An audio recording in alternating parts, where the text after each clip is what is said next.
அலைக்கும் வரஹ்மத்துல்லாஹி வபரகாத்து.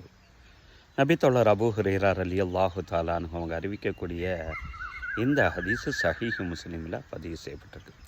நபிகள் நாயம் ஸல்லல்லாஹு அலைஹி வஸல்லம் அவங்க இவ்வாறு சொல்கிறாங்க, இறை நம்பிக்கையில் பலகீனமானவரை காட்டிலும் இறை நம்பிக்கையில் எவர் வலுவாக இருக்கிறாரோ அவர்தான் அல்லாஹுக்கு மிக பிடித்தமான ஒரு மனிதர். இந்த உலகத்தில் எல்லாமே நன்மை தரக்கூடிய பொருட்கள் தான். ஒஃபிக்குள்ளே ஹைர், எல்லாத்துலேயுமே நன்மைகள் இருக்குது. அதுக்காண்டி நீ எல்லாத்தையும் நீ ஆசைப்படாத. ஹரி சலாமா என் ஃபவுக, உனக்கு எது பிரயோஜனம் தருமோ அதை மட்டும் நீ ஆசைப்படு.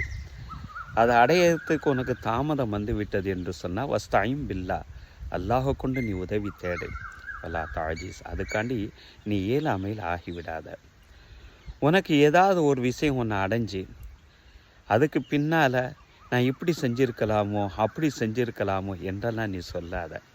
அல்லாஹ் நாடுனா, அவன் எதை நாடுனானோ அது நடந்து விட்டது என்று மட்டும் நீ சொல்லு. ஏன்னு சொன்னால், அப்படி நடந்திருந்தால் இப்படி இருக்குமோ, இப்படி இருந்தால் என்று இருக்குமோ என்ற அந்த லவ்வுங்கிற அந்த வார்த்தை இருக்குது அல்லவா, அது ஷைத்தானுடைய செயல் என்றார்கள் நபிகள் நாயகம் ஸல்லல்லாஹு அலைஹி வஸல்லம் அவர்கள்.